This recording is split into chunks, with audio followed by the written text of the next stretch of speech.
En aquellos días sucedió que, crecido ya Moisés, salió a sus hermanos y los vio en sus duras tareas. Y observó a un egipcio que golpeaba a uno de los hebreos, sus hermanos.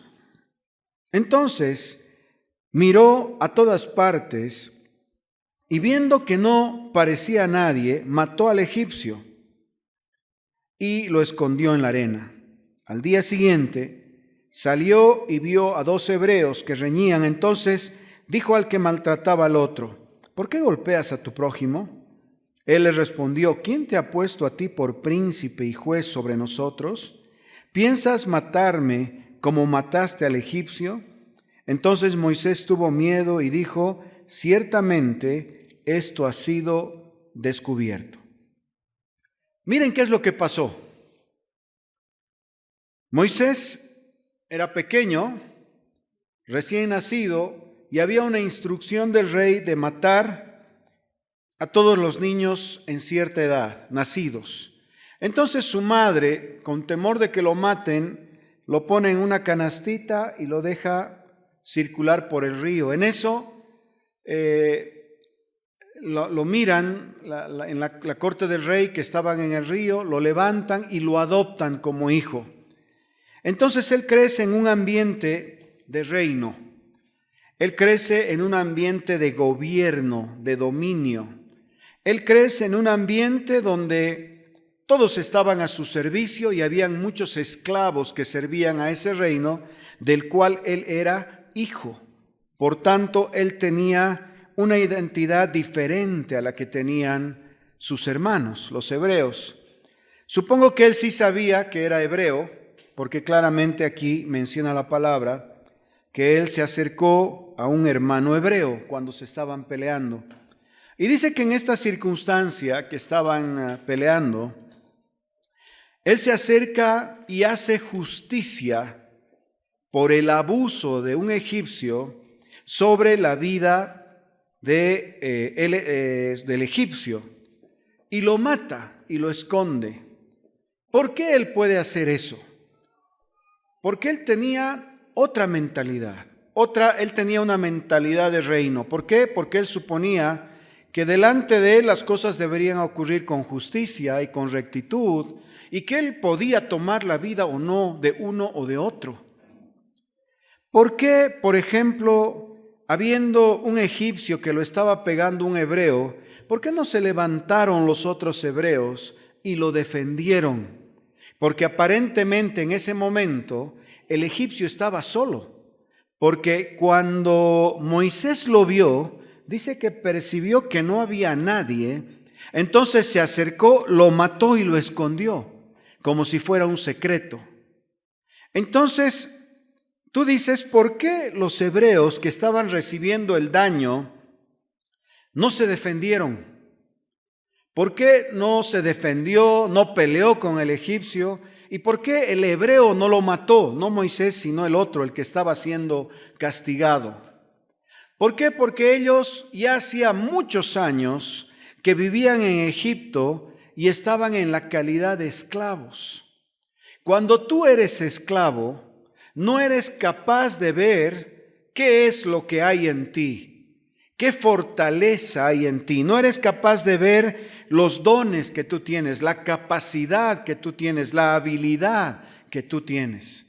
Posiblemente ese hebreo era tan fuerte como el egipcio o más. ¿Por qué? Porque el egipcio posiblemente sabía usar un látigo, tenía un buen brazo, comía bien, pero el hebreo todos los días estaba sujeto a trabajos forzados. Tenían que hacer ladrillos, levantar ladrillos, trabajar bajo el sol. O sea que posiblemente el hebreo tenía mejor condición, por así decir, física o de fuerza, para responder a una agresión y matar a este egipcio. ¿Por qué? Porque todos los días hacía un trabajo muy duro. ¿Han visto cuando van a la cancha,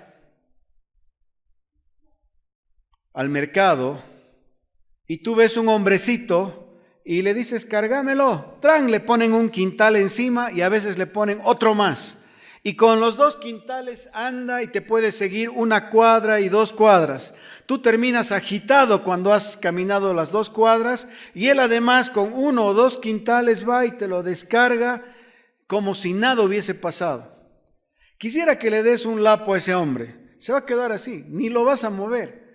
Pero que él te dé un lapo, seguramente te va a partir el cuello porque tiene una fuerza que la ha estado desarrollando a pesar de la forma en la que comen, que a veces no comen tal vez como con mucha verdura o con muchas vitaminas, sino comen un poco lo que pueden pagar por el trabajo que hacen. Pero te aseguro que si te pones a pelear con un hombre como ese, aunque tú te veas elegante y distinguido, seguramente no vas a tener oportunidad con un hombre como ese. ¿Por qué? Porque él todos los días está ejercitando fuerza. Es lo mismo que cuando vas a jugar fútbol, lo mismo, ¿no? ¿De dónde es el equipo? Dicen, no, es allá del Valle Alto. Dices, no, son como piedras. Claro, a ver, anda a chocar tu pierna con esa pierna, sales en desventaja. ¿Por qué? Porque tu pierna siempre está acostumbrada al buen trato, en cambio ellos son duros, les gusta correr, siempre están tal vez llevando animalitos, o sea, son fuertes. Entonces, ¿por qué este hebreo no se pudo defender ante un egipcio que en su apariencia tal vez hasta se veía femenino? ¿Por qué? Porque así eran sus vestimentas, ¿no? Eran como faldas cortas, ellos pintados. ¿Cómo no se pudo defender? Lo que pasa es que este hombre, este hebreo, en esa condición, al haber nacido esclavo, su mentalidad era de esclavo. O sea, él nació pensando que su vida iba a terminar como esclavo y la vida de sus hijos también. No había ninguna proyección, no había ningún sueño, no había nada por qué luchar, nada que conseguir, nada donde avanzar. En cambio, Moisés, que era hebreo también, ¿por qué pudo reaccionar ante la agresión del egipcio? Por una sola razón, fue criado en otro ambiente. Fue criado con una mentalidad de reino, una mentalidad de gobierno. Entonces, eso le hizo tomar, digamos, la justicia por sus manos. Tal vez no era lo correcto. Tal vez él simplemente podía llamar la atención del egipcio, que lo hubiese reconocido como un hombre de la corte, un hombre de principal, qué sé yo. Pero él decidió tomar la justicia por sus manos. En todo caso, inmediatamente pasa eso. Dice, al día siguiente nuevamente Moisés estaba por ahí y ve a 2 hermanos hebreos peleando. Quiere decir que si eres esclavo y tienes mentalidad de esclavo, sí te peleas, pero con otro esclavo. Así, digamos, está reducida tu mentalidad. No tienes la capacidad de responder por la injusticia sobre tu vida. Entonces parece que sí tenían la capacidad de pelear, pero la capacidad de pelear en un ámbito de esclavitud, de pérdida, porque ambos, como sea que quedaran, seguían siendo esclavos. No cambiaba su posición. En todo caso, Moisés, al verse descubierto, dice que escapa. Moisés escapa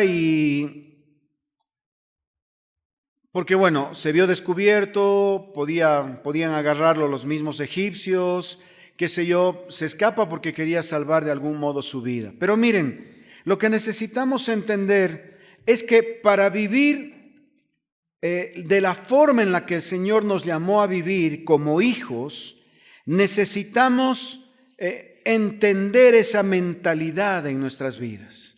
Necesitamos entender que ahora no estamos en calidad de esclavos, sino que estamos en calidad de hijos, que estamos en calidad de gobierno. Nosotros como Iglesia del Señor somos la expresión o la moneda, por así decir, del reino de los cielos.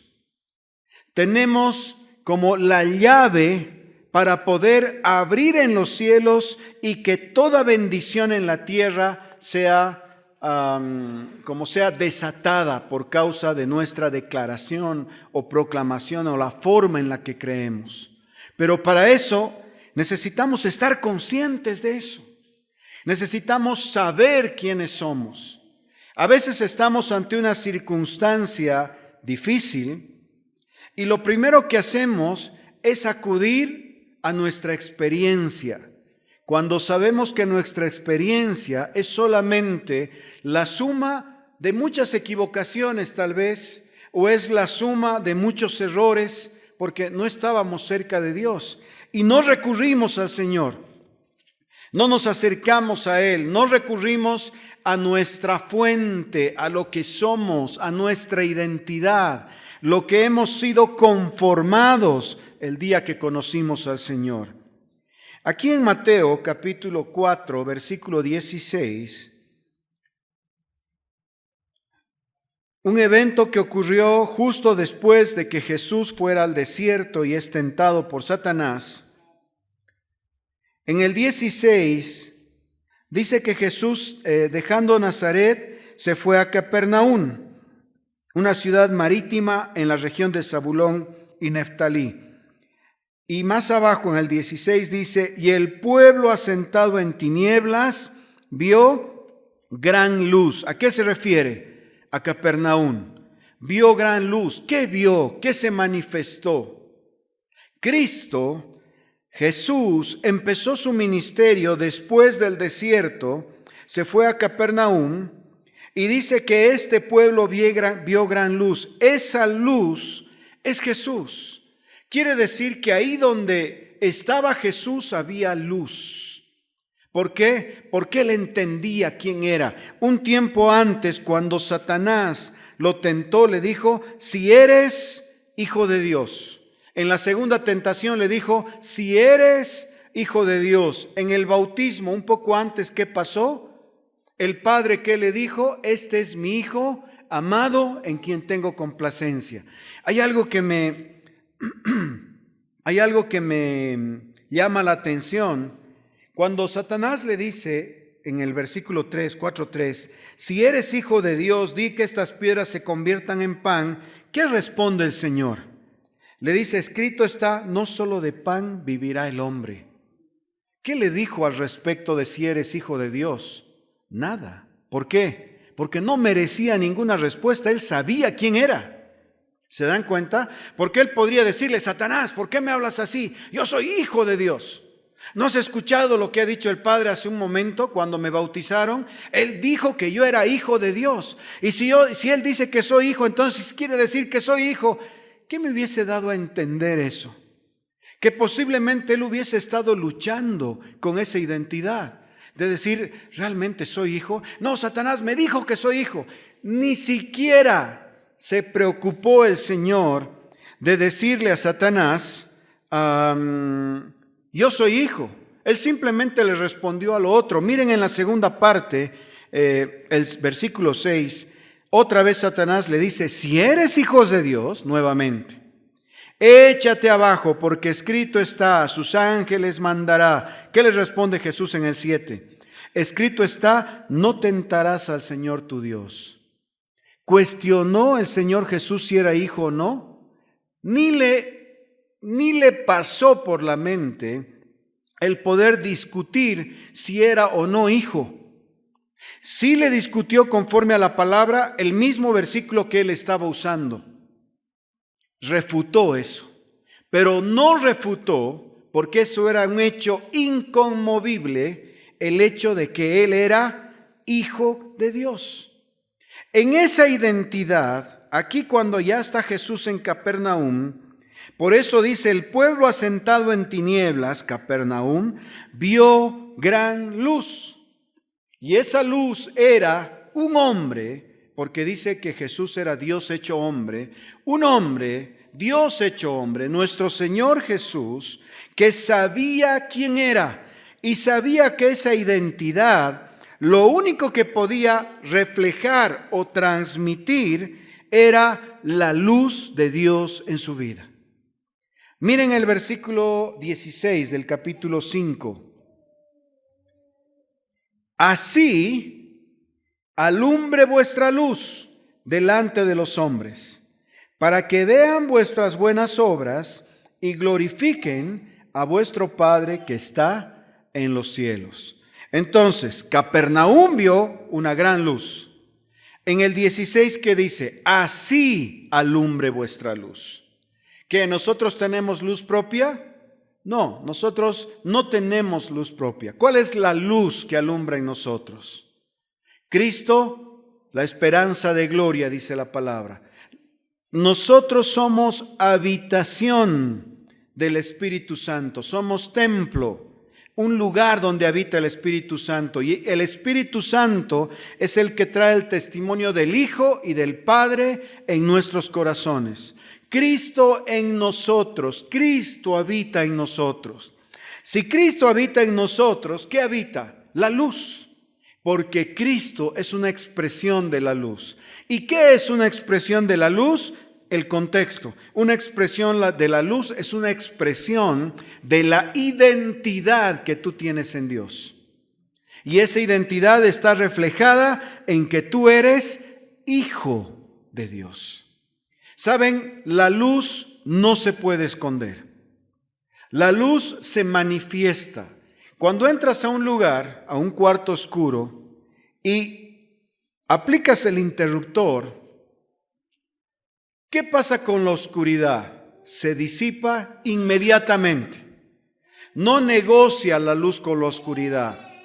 No negocia y le dice, mira, han aplicado el interruptor, tienes que separarte, tienes que irte porque yo voy a empezar a iluminar. No negocia.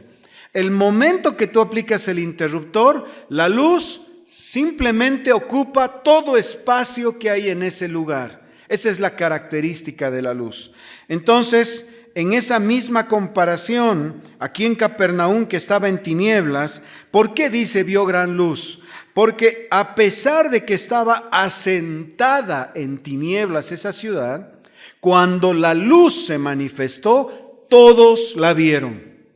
Y todos la vieron porque la luz no negocia con las tinieblas. Donde hay luz, no hay tinieblas. Y punto.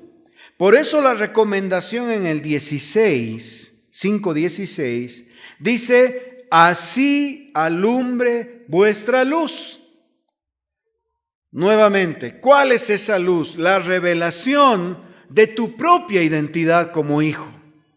Porque eso es lo que pasó en el contexto de estos versículos. Algo se había revelado. El Padre dijo, este es mi Hijo amado, en quien tengo complacencia. Entonces, el hecho de saber tu identidad, quién eres en Dios, inmediatamente lo que trae a tu vida es el testimonio de Jesús en tu vida. Y ese testimonio que trae la luz que ninguna tiniebla puede permanecer delante de esta luz. Ok, ahora miren algunos ejemplos al respecto de esto. En Marcos,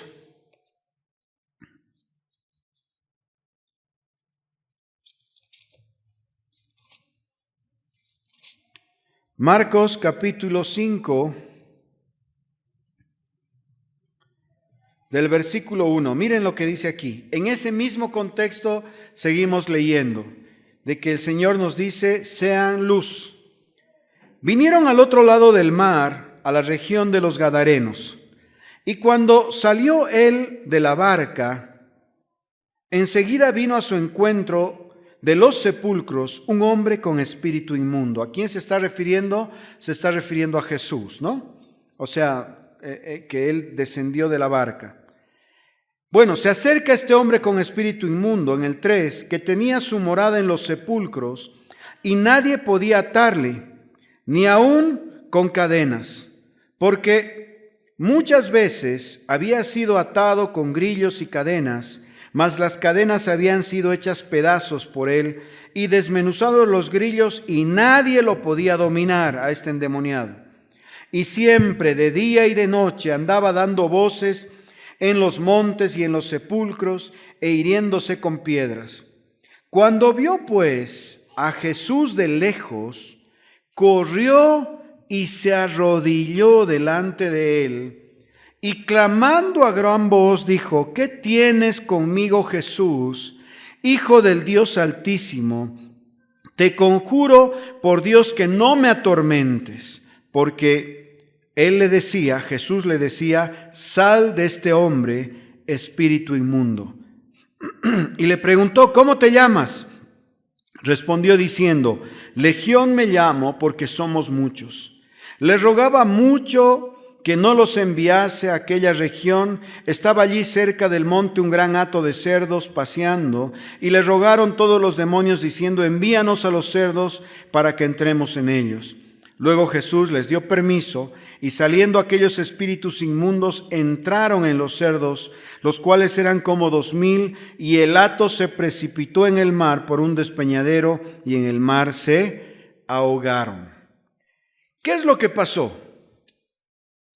Jesús llega a esta localidad, desembarca, y dice que de lejos lo mira este endemoniado.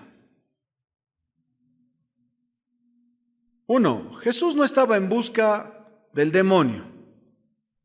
Jesús tenía un objetivo en la vida. Era establecer el reino de los cielos aquí en la tierra.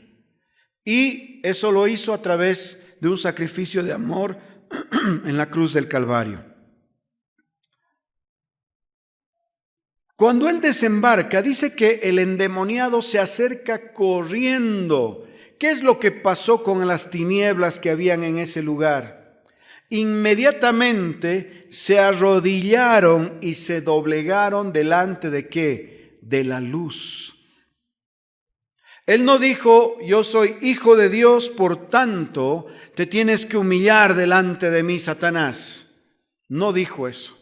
Él simplemente llevaba en sí, portaba en sí la presencia del Altísimo. Portaba en sí la luz que disipa toda tiniebla. En ese momento, este espíritu inmundo le rogaba, le dice: ¿qué tienes conmigo, Hijo del Dios Altísimo? Te conjuro que no me atormentes. Porque solo con el hecho de estar su presencia ahí, la luz, las tinieblas ya se sentían atormentadas. Los demonios ya se sentían atormentados, porque Él les decía: sal de este hombre, espíritu inmundo. Saben, a veces hacemos de nuestra falta de identidad, generamos muchos recursos espirituales para poder como traer testimonio de lo que está en nosotros.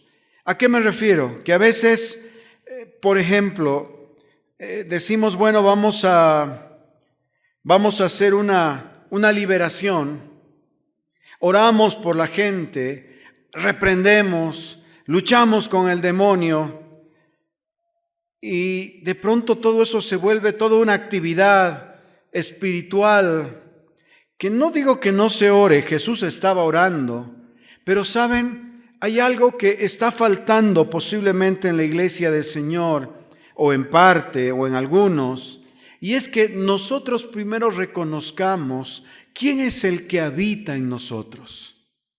¿Y qué posición tenemos ahora de hijos? Lo que debería pasar no es que nosotros busquemos a los endemoniados. Los endemoniados deberían buscarnos al vernos, como pasó con Jesús. Lo vieron e inmediatamente se acercaron. ¿Para qué? Para decir: por favor, no nos atormentes. Pero ahora un poco pasa al revés, ¿se dan cuenta? Vamos y buscamos a los endemoniados, y realmente los demonios se humillan porque es un enemigo vencido. No es un enemigo al que deberías darle ni tiempo ni oportunidad. ¿Por qué? Porque está vencido. Pero ¿qué es lo que como desarrolla o manifiesta esas tinieblas?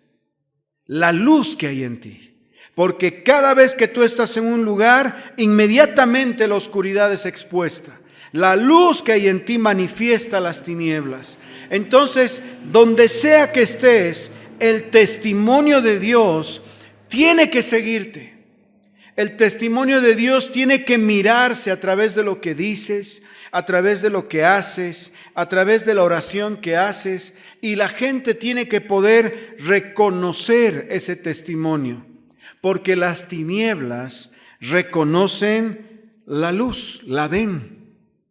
Como decía, Capernaum vio gran luz. ¿Qué vieron las tinieblas? La luz. ¿Qué vio este endemoniado? La luz.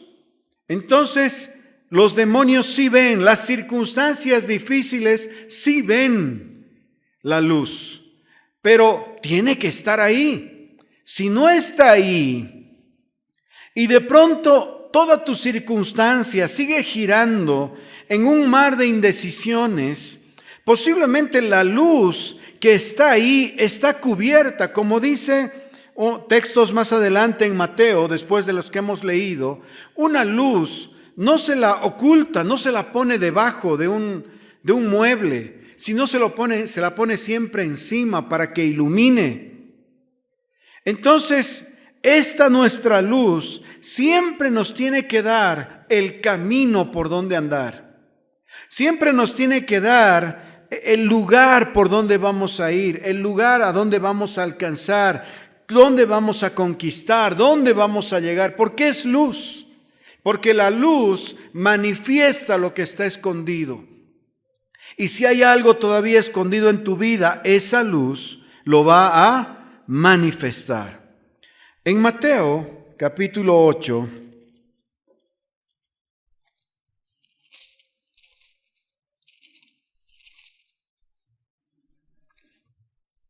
el versículo 1 dice: cuando descendió Jesús del monte, le seguía mucha gente. Y he aquí vino un leproso y se postró ante él, diciendo: Señor, si quieres puedes limpiarme. Jesús extendió la mano y le tocó, diciendo: quiero, sé limpio. Y al instante su lepra desapareció. Entonces Jesús le dijo: mira, no lo digas a nadie, sino ve, muéstrate al sacerdote y presenta la ofrenda que ordenó Moisés para testimonio a ellos. ¿Qué pasa con la enfermedad? ¿Quién vio al leproso? No. Dice que el leproso vio a Jesús. Miren de nuevo. Descendió Jesús del monte y mucha gente le seguía. He aquí que vino un leproso y se postró. ¿Quién vio a Jesús? El leproso. ¿El leproso es signo de salud, de luz? No. ¿El leproso es signo de qué? De oscuridad, de tinieblas. El leproso es símbolo de oscuridad, pero que era un hombre cargando una enfermedad. ¿Quién vio a Jesús? Las tinieblas. ¿Qué hicieron las tinieblas? Ni bien vieron a Jesús. Dice que vino un leproso y se postró. Fue ante Jesús y se postró. ¿Qué hacen los demonios ante la luz, ante Jesús? Como el primer caso que hemos visto. Vienen y se postran. ¿Qué hace la enfermedad? Viene y se postra ante el Señor, ante la luz. Dice que vino, se postró y le dijo: si quieres puedes limpiarme. Y el Señor le dijo: quiero. ¿Y saben qué hizo el Señor? ¿Qué hace la luz? La luz alcanza. Una vez que vino, una vez que la oscuridad estaba expuesta, el Señor alcanzó al hombre en su necesidad. Dice que extendió su mano, lo tocó y al instante la lepra desapareció. ¿Saben qué significaba tocar a un leproso en esa época?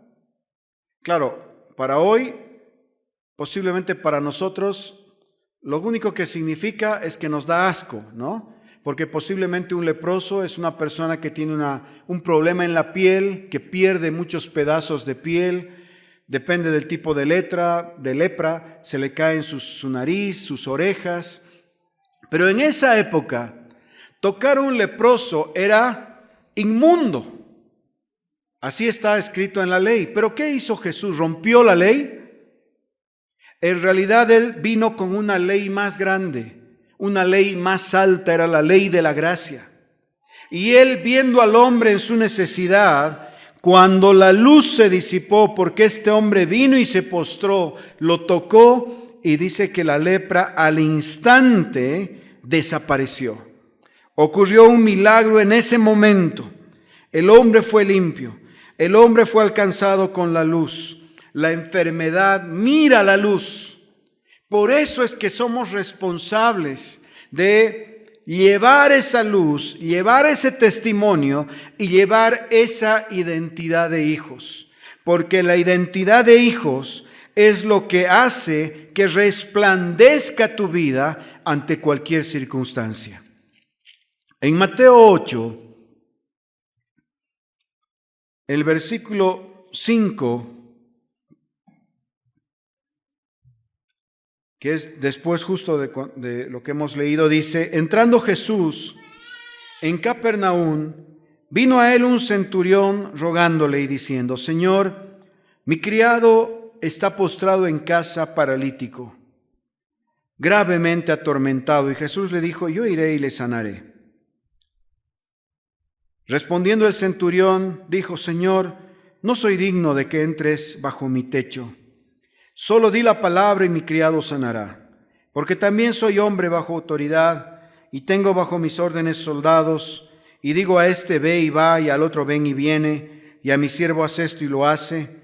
Al oír esto Jesús se maravilló y dijo a los que le seguían: de cierto os digo que ni aun en Israel he hallado tanta fe. El centurión en el 13, entonces Jesús le dijo al centurión: ve y como creíste te sea hecho. Y su criado fue sanado en aquella misma hora. Ahora, este centurión posiblemente no era judío, era romano, porque era un soldado.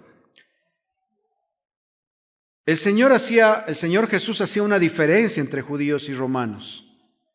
Él había venido por las ovejas perdidas de Israel. En principio, digamos, había un enfoque.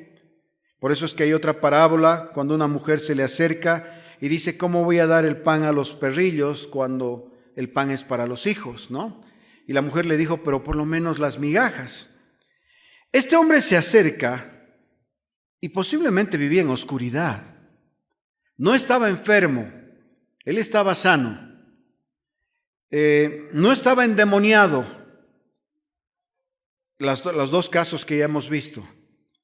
Pero él era un hombre que posiblemente tenía un gran dolor en su alma. El dolor, uno, porque vivía en oscuridad, no conocía al Señor, no conocía la luz. Pero además el dolor porque parece que este criado era muy querido.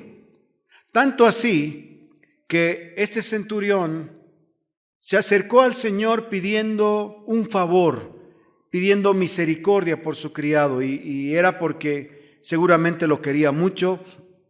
Seguramente era muy cercano, seguramente había crecido con él, no sé, tantas cosas. Era un hombre sano, no era un endemoniado, pero era un hombre que vivía en oscuridad. ¿Quién vino a Jesús? Dice: entrando Jesús en Capernaum, vino a él un centurión rogándole. Nuevamente, la oscuridad vino a él. Parece que la oscuridad, por algún motivo, en el fondo lo que quiere es luz. Porque en todos los casos, todos los que eran representantes de oscuridad vinieron a Jesús. Entonces, aparentemente en el corazón del hombre que vive en oscuridad y no conoce al Señor, cuando vea la luz que hay en ti, se va a acercar y va a querer que le digas ¿Qué esperanza está depositada en tu corazón? Va a querer que le digas qué es aquello que brilla en tu corazón, qué es aquello que produce tanta luz y que produce tanto calor. El calor te quita la sensación de frío, te da la sensación de estar cómodo, de estar bien. ¿Es así o no? Es así, ¿no?